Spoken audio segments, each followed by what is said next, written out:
ആട് 3 സിനിമയുടെ റിലീസ് അടുത്ത് ഇരിക്കുന്ന സമയത്താണ് ഇപ്പോൾ റൂമർ പൊങ്ങി വന്നിരുന്നത്. സിനിമയുടെ റിലീസ് ഡേറ്റ് മാറ്റിയെന്ന്. അതിപ്പോൾ കത്തിക്കയറിക്കൊണ്ടിരിക്കുകയായിരുന്നു. അങ്ങനെ അവസാന സിനിമയുടെ പ്രൊഡ്യൂസറായ വിജയബാബു തന്നെ ഒഫീഷ്യലി കൺഫേം ചെയ്തിരിക്കുകയാണ്. സിനിമ ഈ വരുന്ന മാർച്ച് മാസം 19-ാം തീയതി തന്നെ റിലീസിനെത്തും. പോരാത്തതിന് വേറെ റൂമർ ഉണ്ടായിരുന്നു, സിനിമയിലെ ഐറ്റം ഡാൻസിൽ വേറൊരാൾ വരുന്നുണ്ടത്. പക്ഷേ അതിൻ്റെ ഒരു തീരുമാനമായിട്ടുണ്ട്. സിനിമയിൽ വേദികയാണ് ഐറ്റം ഡാൻസിൽ വരാൻ പോകുന്നത്. അതും ഒഫീഷ്യലി കൺഫേം ആയിട്ടുണ്ട്. എന്തായാലും കൊള്ളാം. ഇപ്പോൾ എത്ര പേര് വെയിറ്റ് ചെയ്യണമുണ്ട് ആട് 3ക്ക് വേണ്ടി? ജസ്റ്റ് അടിക്കാൻ ബോക്സിൽ കമൻറ്റ് ചെയ്തേക്ക്. അണ്ണനെ വെറുതെ വിടാൻ ആർക്കും ഒരു ഉദ്ദേശമില്ലെന്ന് തോന്നുന്നു.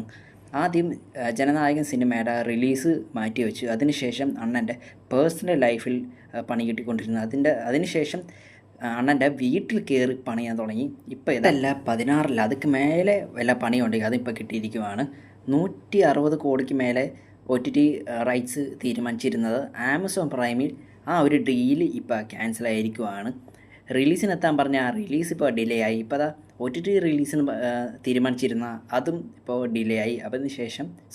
അതിനുശേഷം ആമസോൺ പ്രൈം ഒഫീഷ്യലി ഈ ഒരു ഡീല് തന്നെ അങ്ങ് ക്യാൻസലായി. ഇതിലും വേറെ ഏത് പണി എനിക്ക് കിട്ടാനുണ്ട്? ഇനിയിപ്പോൾ എലക്ഷൻ കഴിയാതെ ഒരു തീരുമാനം ആവത്തില്ല. ഇനി നിങ്ങളുടെ അഭിപ്രായം എന്താണ്? ജസ്റ്റ് ആയിട്ട് കമൻറ്റ് ബോക്സിൽ കമൻറ്റ് ചെയ്തേക്കാം. പിന്നെ എൻ്റെ അപ്ഡേറ്റുകൾ ഇഷ്ടപ്പെടുകയാണെങ്കിൽ ചാനൽ സബ്സ്ക്രൈബ് ചെയ്യാൻ മറക്കല്ലേ.